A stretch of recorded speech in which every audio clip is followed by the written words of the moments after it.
Friday, March 6th is today, 2026. If you watch the videos I'm doing this period, I never wanted to be talking about Boko Haram kill these people, they ambush these people, they do this. I never wanted to be talking about this every day, but this is getting too much, okay? I challenge the defense headquarters to release the names and the number of people, the soldiers that Boko Haram kill. This is not to put fear on people, but the families need to know there are people who are already dead. Not that they are expecting them to come home, they are already dead over there. It is normal. When soldiers are being killed, the nation have the obligation to publish the names of people who died so that people will be aware of what is going on. Why I'm saying this, because I might be wrong. In our record, because this morning as I'm speaking to you, Boko Haram also ambushed Nigerian soldiers in the Zambiza forest. Not the attacks that happened yesterday. Not the attacks that happened day before yesterday. Now, from January to this early March, there are about 8 to 9 months. Over 320 Nigerian soldiers have been killed. How many soldiers do we have? Now, I said this number might be 5 or 10 wrong, okay? 5 or 10 numbers wrong in these numbers. I might not get it accurately, but they are this range through the recordings we have done every day. Now, what I'm trying to say in essence is this. Nigerian soldiers, don't tell anybody that you are not aware or it's not in your knowledge that you can't defeat these extremists, that you can't defeat these Islamic extremists. Nobody supposed to come and tell you this. You can't defeat these people. And the question I'm trying to tell you, every now and then, if not because of the agenda that you people are defending, tell me, why will it be something that is bad for you people to admit that America should just come and help you people all through? I understand that, yes, America at this moment, Trump don't have Nigerian time at this moment, but he has booked Nigeria. He has booked Nigeria somewhere, okay? And he is coming to do that. What I'm trying to say here is this. U.S. soldiers are in Nigeria. Those people who are in Nigeria, they are not doing anything yet. They are waiting for order because Nigeria issue with them is this. The Nigerians want the U.S. soldiers that have arrived to help them just for training. But U.S. said that it is beyond training. What is going on in Nigeria needs operation. So it's an operational something, not about training and all. So that is why the U.S. Soldiers in Nigeria are not doing anything yet, waiting for order from above. Probably after some months from now, because the Iran confrontation, the war in Iran is going to take next 2 months to 3 months to come. Okay, 2 months to 3 months to come. The only thing that will end the war is if they want to change the regime that will be friendly to Saudi Arabia, Israel, Qatar, just a regime that will be friendly to these people. I was listening to Taliban yesterday. Maybe I will share the video with you people. The Taliban held a press conference. It's not even yesterday they made the video, but I saw the video yesterday. They said that the Iranian regime is an evil. They are enemy of Allah, that they are going to join America to wipe Iran away. So Iran has incurred so many enemies on themselves. I don't know why. I don't just know why. Maybe because they are a different breed of Islam, the Shiite Islam. Then people who are Sunni Islam are also resisting them and doing all sort of things against them. But that is not the purpose of this video. What I'm trying to say is that the number of soldiers dying right now is an indication that there is an attempt to reduce the number of soldiers in Nigeria. No doubt about that. The Nigerian soldiers are few, one of the lowest in Africa. Amidst the population we have, when you compare population ratio, you know that Nigeria have the lowest number of military personnel in the whole Africa. So, considering 200-something million people, we are supposed to be expecting that our military should be counting up to 1 million. It's just to say. But unfortunately, it is not. Now, what I'm trying to say is that the number of casualties, the people who are dying, the soldiers who are dying, their families are not aware. Their families are not aware. Me, I don't have their names, so it's only few. I don't have their names. So a lot of things are going on. Why can't us just admit this thing once and for all? You are carrying gun, entering bush to fight Boko Haram without asking this question, what do they want? This is an address to every Nigerian soldiers. You are going to fight Boko Haram. Have you asked what is the purpose of Boko Haram? What do they want? And if you come to realize that what they want is a Sharia state, then you've got to stop fighting and think.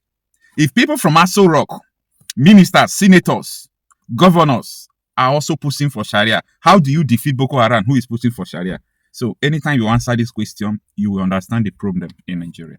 You know why I'm saying this? It might sound so bad to you, but I want you to be saving my videos. Boko Haram have come to stay. ISWAP have come to stay. If anybody telling you, apart from international bodies, if anybody telling you that Nigeria, maybe one way or the other, could defeat these people, it's just a laughing stock. Because there is no difference between people in government. Most people, not everybody. People who also believe in Sharia that Boko Haram believes. People believe in Sharia that ISWAP believes. People who invited Lakurawa to teach Sharia, and at the end they turn and start using weapons to force people into Sharia. People who believe the same thing that the Hamas terrorists believe.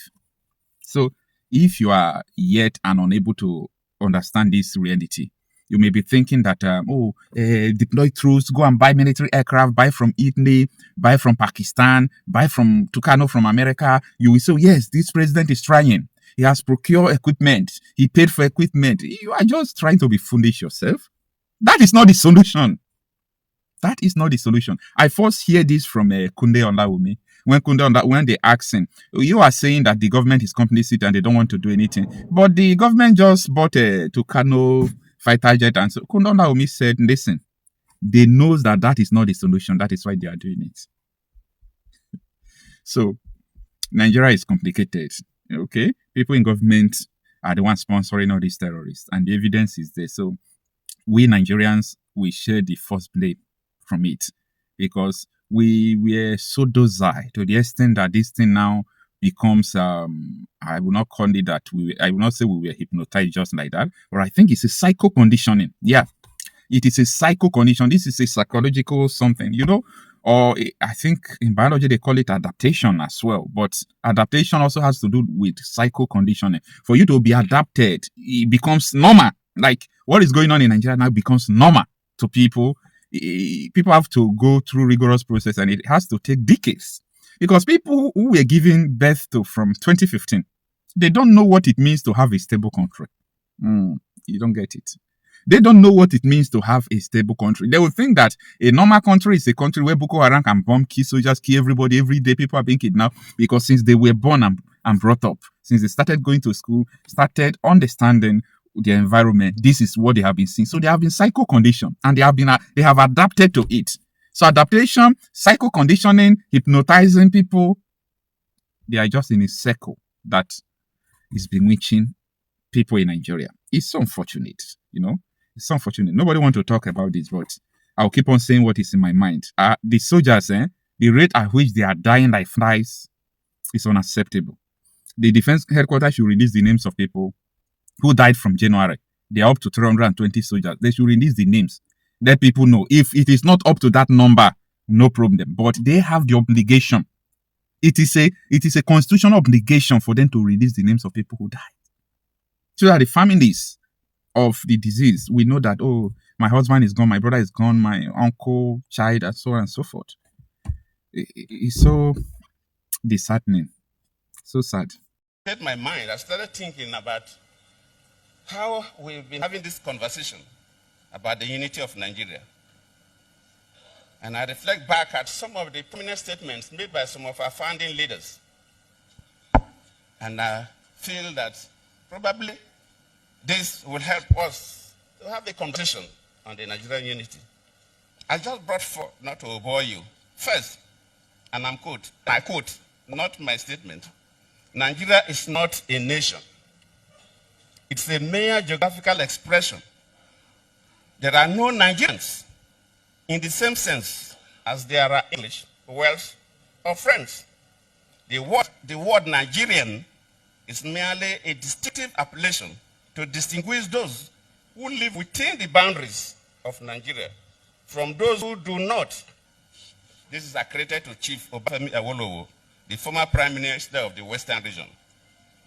The second one, and I quote, it is true that we politicians always delight in talking loosely about the unity of Nigeria. 60 years ago, there was no country called Nigeria. What is now Nigeria consisted of several large and small communities, all of which were different in their outlooks and beliefs. The advent of the British and that of Western education has not materially altered the situation, and the many and varied communities have not knit themselves into a composite unit. This is accredited to Sir Amadu Bello, former Premier of Northern Region. They thought, and I quote, "Since 1914, the British government has been trying to make Nigeria into one country. But the Nigerian people themselves are historically different in their backgrounds, in their religious beliefs and customs, and do not show themselves any sign of willingness to unite. The Nigerian unity is only a British intention for the country."